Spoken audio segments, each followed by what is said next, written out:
सुबह की बरकत यानी यीशु की बरकत प्रोग्राम में आपका स्वागत है। इससे पहले कि हम वचन की ओर चले, आइए हम प्रार्थना करें।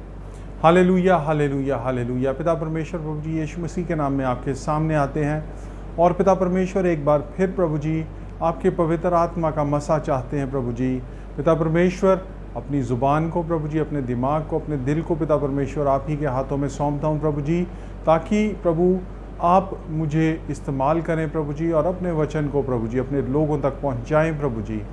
हम धन्यवाद देते हैं पिता परमेश्वर, आपका वचन जीवित है प्रभु जी, जो हमारे जीवनों को बदलता है। जब हम आपके वचन को सुनते हैं पिता परमेश्वर, तो हमारे जीवन नए हो जाते हैं। हम आपका धन्यवाद देते हैं प्रभु जी, सारी बातों के लिए धन्यवाद देते हैं प्रभु। इस पूरे समय के लिए धन्यवाद देते हुए ये दुआ यीशु मसीह के नाम में मांगते हैं, आमीन। एक बार फिर आप लोगों का स्वागत है आज के इस प्रोग्राम में। और जैसे आपको याद होगा कि मैं बार बार आपसे एक वचन दोहराने के लिए कहता हूं, जब आप सुबह उठते हैं तो सबसे पहली बात मैं जो आपको इनकरेज करता हूं आप कहने के लिए, वो ये है कि वह मेरा शरण स्थान और गढ़ है, वह मेरा परमेश्वर है, मैं उस पर भरोसा रखूंगा। और ये वचन लिखा है 91 ज़बूर साम्स 91 में, और उसका दूसरा वचन है वह मेरा परमेश्वर है, मैं उस पर भरोसा रखूंगा। कोई सवाल ये भी पूछ सकता है कि क्या परमेश्वर इस बात को सुनता है? जो हम ये कन्फेशन करते हैं, जो हम ये अंगीकार करते हैं कि वो मेरा परमेश्वर है, मैं उस पर भरोसा रखूंगा, बाइबल हमें इसके बारे में क्या बताती है? क्या परमेश्वर हमारी बातों की ओर ध्यान लगाता है? आइए आज हम परमेश्वर के वचन से ही इस सवाल के जवाब को ढूंढेंगे और हम जाएंगे मलाकी की किताब, उसका 3रा अध्याय और उसके 16 वचन में। मलाकी की पुस्तक, उसका 3रा अध्याय और उसका 16 वचन, और उसमें ऐसा लिखा है, तब यहोवा का भय मानने वालों ने आपस में बातें की और यहोवा ध्यान धरकर उनकी सुनता था, और जो यहोवा का भय मानते और उसके नाम का स्मरण करते थे, उनके स्मरण के निमित्त उसके सामने एक पुस्तक लिखी जाती थी। प्रभु का बड़ा शुक्र है कि पिता परमेश्वर ने हमें ये एक डायरेक्शन दी है। एक बार हम फिर इस वचन को पढ़ेंगे। उसमें ऐसा लिखा है, तब यहोवा का भय मानने वालों ने आपस में बातें की और यहोवा ध्यान धरकर उनकी सुनता था। तो जब आप ये अंगीकार करते हैं सुबह कि यहोवा मेरा परमेश्वर है, यीशु मसीह मेरा परमेश्वर है और मैं उस पर भरोसा रखूंगा, तो बाइबल क्या बताती है कि वो ध्यान धरकर हमारी बातें सुनता है। और उसके नाम का क्योंकि हम सम्मान करते हैं, उसको अपना परमेश्वर कहते हैं, तो क्या लिखा है कि हमारे स्मरण के निमित्त उसके सामने एक पुस्तक लिखी जाती थी, जिसमें ऐसा लिखा जाता था कि अरुण, जो मेरा नाम है, अरुण परमेश्वर के निमित्त ये कहता है कि प्रभु यीशु मसीह मेरा परमेश्वर है और मैं उस पर भरोसा रखता हूँ। तो ये परमेश्वर के सामने हमारा कन्फेशन जाता है। अब हम दिन भर में सारा दिन तो यही बात नहीं करते हैं कि यहोवा हमारा परमेश्वर है, प्रभु यीशु हमारा परमेश्वर है। हम सुबह उठ जाते हैं, आप एक बारी कन्फेशन कर लेते हैं, उसके बाद अब दिन भर बहुत सारे लोगों से, अपने परिवारजनों से बातें करते रहते हैं। आप क्या बातें करते हैं? अगर हमारे एक अच्छे कन्फेशन परमेश्वर के सामने जाते हैं, तो हमारी सारी बातें भी परमेश्वर के सामने सुनी जाती हैं। वचन क्या बताता है हमें? नीति वचन उसका 18 अध्याय और कुछ ऐसी बहुत साफ बात हमें बताई गई है कि जीव के वश में मृत्यु और जीवन दोनों होते हैं, और जो उसे काम में लाना जानता है वह उसका फल भोगेगा। तो जीवन को तो आपने सुबह सुबह कह दिया, जीवन को तो आपने अपने जीवनों में इनवाइट कर लिया। कैसे? अपने मुंह के द्वारा। क्या डेक्लेरेशन करके कि यहोवा हमारा परमेश्वर है और हम उस पर भरोसा रखते हैं। प्रभु यीशु हमारा परमेश्वर है और हम उस पर भरोसा रखते हैं। ये आपने सुबह सुबह उठकर जब ये डेक्लेरेशन किया तो आपने परमेश्वर के जीवन को अपने इस जीवन में इनवाइट कर लिया। ठीक है, पर यह भी लिखा है कि मृत्यु, जीव के वश में मृत्यु और जीवन दोनों होते हैं। तो सारा दिन आप लोग क्या बातें करते हैं? कहीं हम कुछ ऐसा तो नहीं कहते जिससे जो मृत्यु है वो हमारे जीवनों में काम करना शुरू कर देती है? आगे हमें क्या इंस्ट्रक्शंस दी हैं कि जो उसे काम में लाना जानता है वह उसका फल भोगेगा। तो सबसे पहली बात तो ये जानना ज़रूरी है कि मृत्यु और जीवन हमारे मुंह में है, हमारे जीभ पे है। अगर हम परमेश्वर के वचन के अनुसार बातें करेंगे तो हम जीवन को अपने जीवनों में इनवाइट करेंगे। We will invite life into our lives. परंतु अगर हम नेगेटिव कन्फेशन करेंगे, वो बातें कहेंगे कि जो परमेश्वर के वचन में नहीं हैं, तो बाइबल हमें यह भी बताती है कि हम डेथ को अपने जीवनों में इनवाइट करते हैं। और बहुत सी बारी हम ऐसी बातें करते हैं। मान लीजिए आप अपनी काम की जगह पर हैं और वहाँ लोग इकोनॉमी के बारे में बात कर रहे हैं और लोग कह रहे हैं कि बहुत बुरा समय चल रहा है। लोग बीमारी के बारे में बात करते हैं, लोग कहते हैं कि बहुत बुरा समय चल रहा है। आजकल तो पता ही नहीं चलता कि कौन पॉजिटिव है और कौन नेगेटिव, कैसे अपना बचाव करें। परंतु परमेश्वर का वचन हमें ये कहता है कि surely he shall deliver thee from the snare of the fowler and from the deadly pestilence. वो तुझे महामारी से बचाएगा। अगर इंग्लिश में हम देखें तो उसमें लिखा है surely, surely he shall deliver thee from the pestilence. ऐसा नहीं लिखा कि शायद या मे बी, लिखा है ज़रूर। यीशु मसीह, अगर हम किंग जेम्स वर्जन पढ़े उसमें वेरली वेरली आई टेल यू, 2 बारी परमेश्वर कहता है बिल्कुल ये सच बात है जो मैं तुमसे कहता हूँ। और बाइबल हमें ये भी बताती है कि परमेश्वर का वचन इज द ट्रूथ। तो हम जो कन्फेशन करते हैं, हम जो बातें करते हैं, हम जो अपनी जीभ से जो सारा दिन बात करते हैं, वो क्या हम परमेश्वर के वचन से एग्री करते हैं या हम इस दुनिया से एग्री करते हैं? और उसके द्वारा, हमारी चॉइसेस के द्वारा, अगर हम परमेश्वर के वचन से एग्री करते हैं तो हमारे जीवन में क्या आता है, और अगर हम दुनिया से एग्री करते हैं तो हमारे जीवन में क्या आता है। और इसका एक बड़ा अच्छा एग्जाम्पल है, और इस एग्जाम्पल के लिए हम जाएंगे गिनती की किताब उसके 14 अध्याय और उसके 28 वचन में। गिनती की किताब उसके 14 अध्याय और उसके 28 वचन में। और जब आप ये निकाल रहे हैं तो मैं आपको याद कराना चाहूँगा कि हमने कुछ समय पहले इसराइलियों की बात की थी, जहाँ परमेश्वर कहता है that I will make a distinction between my people and your people. तो हुआ ये पूरी जो कहानी आगे तक चलती है, ये जो सच्ची कहानी है, ये जो सच्ची घटनाएं बाइबल में लिखी गई हैं, उसमें हम क्या जानते हैं कि परमेश्वर के लोग, जब अकाल पड़ा तो यूसुफ मिस्र में पहले था और उस अकाल से बचने के लिए उसका परिवार भी वहाँ जाता है। वो परिवार वहीं बस जाता है। परमेश्वर जो फ़िरौन था, उस समय का राजा था, उसके दिल में इन लोगों के लिए बहुत फेवर डालता है और ये लोग वहाँ बस जाते हैं और बढ़ते जाते हैं, बढ़ते जाते हैं। परंतु एक ऐसा राजा आता है जो इन लोगों से घृणा करता है और वो इन सबको गुलाम बना लेता है अपना। और जब ये लोग गुलाम बन जाते हैं तो इनके ऊपर बहुत क्रूरता की जाती है, इतनी क्रूरता कि बाइबल में लिखी है कि इनका चिल्लाना और इनके ऊपर जो क्रूरता की गई वो परमेश्वर के सामने गई और परमेश्वर ने इन लोगों की सुधि ली।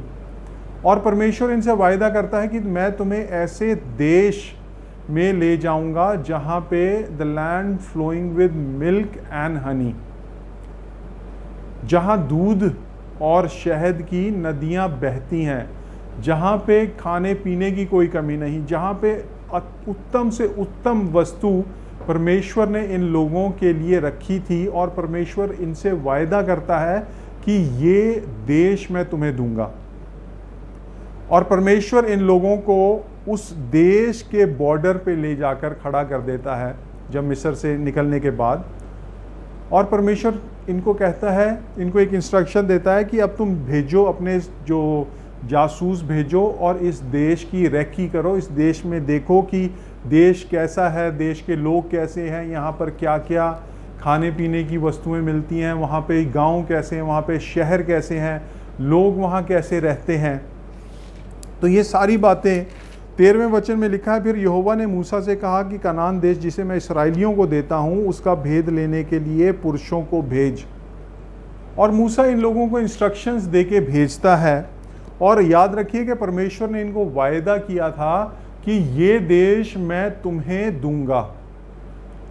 This was a promise of God to his people. और ऐसे ही सारे वायदे परमेश्वर ने अपने वचन में हम लोग जो परमेश्वर के लोग हैं इनके साथ किए हैं। और हम बात क्या कर रहे हैं कि मृत्यु और जीवन किसके वश में है? जीव के वश में। इसके कॉन्टिन्यूएशन में ही हम आगे इसको समझने की कोशिश कर रहे हैं और ये एग्जाम्पल हम यूज़ कर रहे हैं। और 40 दिन के बाद, ये मैं पढ़ रहा हूँ 13 अध्याय और उसके 25 वचन से, गिनती की पुस्तक 13 अध्याय 25 वचन। और उसमें लिखा है कि 40 दिन के बाद वह उस देश का भेद लेकर लौट आए। तो 40 दिन लगे और ये लोग जो वहाँ पे देश का भेद लेने गए थे वहाँ से लौट आए और आके ये रिपोर्ट क्या दे रहे हैं। और उन्होंने मूसा से ये कहकर वर्णन किया कि जिस देश में तूने हमको भेजा था उसमें हम गए, उसमें सचमुच दूध और मधु की धाराएं बहती हैं और उसकी उपज में से यही है। तो ये कुछ जो वहाँ पे फ्रूट ऑफ द लैंड, जो वहाँ पे जो उपज होती थी उसको ये अपने साथ लेके आए थे कि इस्राएली जो बाकी इनके जो लोग थे उनके साथ शेयर करें, मूसा को दिखाएं, हारून को दिखाएं। और जो लाए थे वो बहुत अच्छा भोजन वस्तु थी, ऐसी भोजन वस्तुएं जो इन्होंने पहले कभी नहीं देखी थी। इतनी प्रॉस्पेरिटी थी उस लैंड में।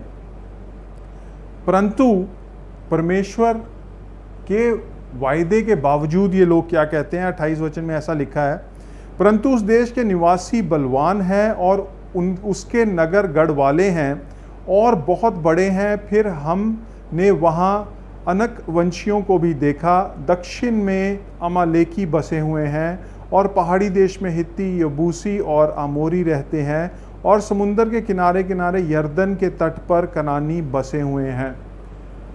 तो पहले इन्होंने उस जगह की बहुत तारीफ की। अब उसके बाद ये बात कर रहे हैं कि वहाँ पे बहुत लोग बसे हुए हैं। और एक ऐसा मनुष्य था जिसका नाम था कालेब, और इसने परमेश्वर के वचनों पर विश्वास किया। और ये एक ऐसी बात कहता है, हम अभी चढ़ के उस देश को अपना कर लें, क्योंकि निसंदेह हम में ऐसा करने की शक्ति है। तो ये कॉन्फिडेंस इसमें कहाँ से आया? इसने कॉन्फिडेंस इसमें आया कि परमेश्वर ने वायदा किया है कि ये देश मैं तुम्हें दूंगा, टू बी योर इनहेरिटेंस।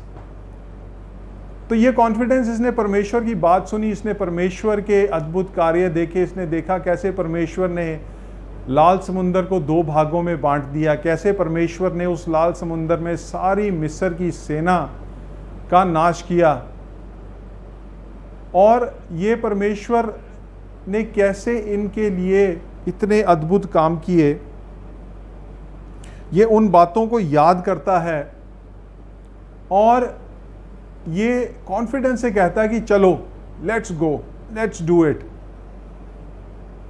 पर जो पुरुष उसके संग गए थे उन्होंने कहा, उन लोगों पर चढ़ने की शक्ति हम में नहीं है, क्योंकि वह हमसे बलवान हैं। एक बहुत अच्छा एग्जाम्पल है ये। अभी हमने नीति वचन में जो पढ़ा कि क्या बात कहता है परमेश्वर का वचन कि जो मृत्यु और जीवन है वो हमारे जीभ के वश में है। और दोनों एग्जाम्पल्स हम देख रहे हैं कि एक आदमी जो परमेश्वर के वचन पर विश्वास करता है वो कहता है हम अभी चढ़ के इस देश को अपना कर लें क्योंकि निसंदेह हम में ऐसे करने की शक्ति है। तो वो अपने मुंह से क्या बोल रहा है? जीवन। परमेश्वर के वचन को अपनाकर उस पर विश्वास करके उसको अपने मुंह के द्वारा वो रिलीज करता है और कहता है कि we can do it because God says that yes you can. और दूसरे लोग क्या कहते हैं कि हम उन लोगों पर चढ़ने की शक्ति हम में नहीं है क्योंकि वे हमसे बलवान हैं।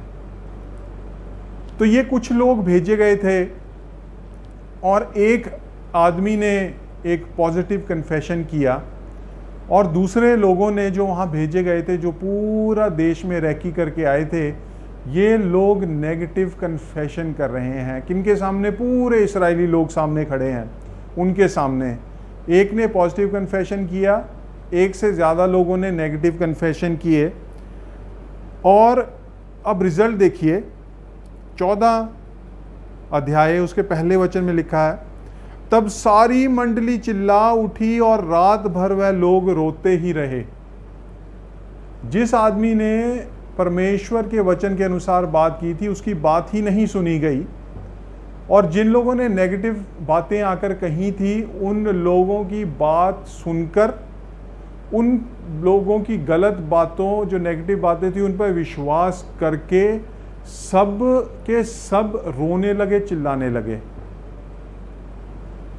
क्या हम भी ऐसा ही करते हैं?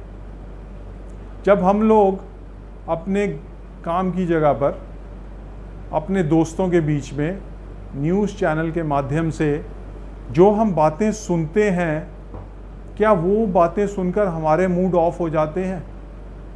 क्या हम परेशान हो जाते हैं? क्या हम उन नेगेटिव बातों को दोहराने लगते हैं? क्या ये सारी बातें सच नहीं है? शायद हमारे साथ भी कुछ ऐसा ही होता है। और आगे अब हम इसके रिजल्ट को देखते हैं तो हम देखते हैं 14 गिनती की पुस्तक 14 अध्याय और उसके 26 वचन में अब हम जाकर पढ़ेंगे। उसमें लिखा, पर यहोवा ने मूसा और हारून से कहा, ये बुरी मंडली मुझ पर बुड़बुड़ाती रहती है, उसको मैं कब तक सहता रहूं? ये लोग तो आपस में बात कर रहे थे, तो परमेश्वर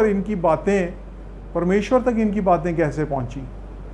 परमेश्वर तक इनकी बातें ऐसे पहुंची कि वो अपने लोगों की बातें हमेशा सुनता रहता है। और जब हम उसके वचन के विरुद्ध कुछ कहते हैं, जब हम बुड़बुड़ाने लगते हैं, जब हम नेगेटिव कन्फेशन करते हैं, तो वो उसको एक इंसल्ट लगती है। उसको ऐसा लगता है कि ये लोग मेरे विरुद्ध ग्रम्बल कर रहे हैं, मेरे अपने लोग। और 28 वचन में ऐसा लिखा है, इसलिए उनसे कह कि यहोवा की ये वाणी है कि मेरे जीवन की शपथ, जो बातें तुमने मेरे सुनते कही हैं, निसंदेह मैं उसी के अनुसार तुम्हारे साथ व्यवहार करूंगा। मैं उसी के अनुसार तुम्हारे साथ व्यवहार करूंगा। ये एक बहुत खतरनाक बात हो सकती है अगर हमारे कन्फेशन नेगेटिव रहे हैं। और चाहिए कि जो नेगेटिव बातें हमने कही हैं अपने लिए, अपने प्रोफेशन के लिए, अपने फैमिली के लिए और अपने बच्चों के लिए, और जो भी बातें हैं, जो भी सिचुएशन से आप गुजर रहे हैं, अगर आपने परमेश्वर के वचन को छोड़कर, उसके वायदों को छोड़कर और नेगेटिव बातें कही हैं, तो ये समय है कि हम परमेश्वर के आगे अपनी गलतियों को मानकर उससे माफ़ी मांगे। कहीं ऐसा ना हो कि परमेश्वर ने जो ये वचन यहाँ कहा है कि मेरे जीवन की शपथ, जो बातें तुमने मेरे सुनते कही हैं, निसंदेह मैं उसी के अनुसार तुम्हारे साथ व्यवहार करूँगा, कहीं वो बातें हमारे जीवनों में पूरी ना हो जाएं। परमेश्वर हमें हर ऐसी बात के लिए क्षमा करे जो उसके वचन के विरुद्ध हमने कही है। हमारा कन्फेशन क्या होना चाहिए? जो उसके वायदे हैं उनको हम अपने मुंह से बोलें ताकि वो बातें हमारे जीवनों में पूरी हो। मैं आपको आगे पढ़ के बताता हूँ कि इस जो कहानी, जो ये सच्ची घटना हम सुन रहे हैं, इसका रिज़ल्ट क्या था। और परमेश्वर आगे, ये जो कॉन्टिन्यूएशन है इसके आगे ऐसा कहता है 29 वचन में, तुम्हारे शव इसी जंगल में पड़े रहेंगे और तुम सब में से 20 वर्ष के या उससे अधिक आयु के जितने गिने गए थे मुझ पर बुड़बुड़ाते थे, उनमें से युपने के पुत्र कालेब और नून के पुत्र यहोशू को छोड़कर कोई भी उस देश में ना जाने पाएगा जिसके विषय मैंने शपथ खाई थी कि मैं तुमको उसमें बसाऊंगा। तो परमेश्वर ने एक फिर से डिस्टिंक्शन कर दी। परमेश्वर ने 2 भाग ऐसे बना दिए। कौन कौन से वो भाग थे? एक भाग में तो वो लोग थे जो परमेश्वर के वचनों से एग्री करके, जिसने परमेश्वर के वचनों पर एग्री किया, उनको बिलीव किया और कहा कि ये हमारे जीवन में पूरा होगा। और दूसरे भाग उन लोगों का था जिन्होंने परमेश्वर के वचन को जानते हुए भी नेगेटिव बातों पर विश्वास किया और कहा कि ये वचन पूरा नहीं हो सकता। परमेश्वर ने 2 भाग कर दिए। एक भाग को कहता है कि तुम लोग अपने कहे अनुसार नाश होगे, और दूसरे भाग को कहता है कि जो वायदा मैंने तुम्हारे साथ किया है उसको मैं पूरा करूंगा। हम किस भाग में गिने जाते हैं? अगर आज तक हमारी कन्फेशन परमेश्वर के वचन के विरुद्ध रहे हैं तो हमें क्षमा मांगकर उन कन्फेशंस को छोड़ने की ज़रूरत है, और परमेश्वर के वचन के अनुसार हमारे कन्फेशन होने चाहिए। इसलिए बहुत ज़रूरी है कि डेली आप लोग परमेश्वर के वचन को पढ़ें ताकि आपको पता चले कि उसमें प्रॉमिसेस क्या हैं, ताकि हमारे जो कन्फेशन है वो उन प्रॉमिसेस के अनुसार हों। तो इस वचन को हम यहीं ख़त्म करते हैं। आने वाले दिनों में हम इसके बारे में और ज़्यादा गहराई से ध्यान करेंगे। तो कुछ एक हम समराइज़ करते हैं कि जो अभी तक हमने सीखा। सबसे पहली बात है कि परमेश्वर हमारी बातों को बड़े ध्यान से सुनता है। दूसरी बात है कि जीवन और मृत्यु हमारे जीभ के वश में है। तीसरी बात जो हमने देखी एग्जाम्पल के साथ कि परमेश्वर 2 भागों में लोगों को बांटता है। पहला भाग जो उसके वचनों के अनुसार अपने वचनों को कहते हैं और परमेश्वर अपने प्रॉमिसेस को उनके जीवनों में पूरा करता है, और दूसरे भाग में वो लोग आते हैं जो परमेश्वर के वचन को जानते हुए भी वो बातें कहते हैं जो परमेश्वर के वचन के विरुद्ध हैं। अगर हम दूसरे भाग में आते आए हैं तो अभी भी परमेश्वर हमें मौका दे रहा है कि हम माफ़ी मांगें और परमेश्वर के वचन के अनुसार अपने वचनों को करें। आइए प्रार्थना करें। Hallelujah, hallelujah. पिता परमेश्वर, प्रभु जी धन्यवाद देते हैं आपके इस वचन के लिए प्रभु, जो हमने सीखा प्रभु जी, और जो हमें बताता है कि हमारे जो वचन है वो आपके वचन के अनुसार हो प्रभु जी, ताकि हम अपने जीवनों में आपके जीवन को ज़्यादा से ज़्यादा अनुभव कर सकें और आपसे ज़्यादा आशीष पा सकें प्रभु जी। जो भी नेगेटिव कन्फेशंस करते रहे पिता परमेश्वर, आप ही हमें उनके लिए क्षमा करना प्रभु जी। पिता परमेश्वर, उन नेगेटिव वर्ड्स को प्रभु हमारे जीवनों से यीशु मसीह के लहू के द्वारा धो डालो प्रभु जी, ताकि हम आपकी आशीषों को एक्सपीरियंस कर सकें प्रभु जी। आप ही इस वचन को हमारे जीवनों में 100 गुना, 60 गुना, 30 गुना फल लाने के लिए प्रभु जी हम पर फजल करो प्रभु जी। सारी बातों के लिए धन्यवाद देते प्रभु जी। ये दुआ यीशु मसीह के नाम में मांगते हैं, आमीन। सबको जय मसीह की।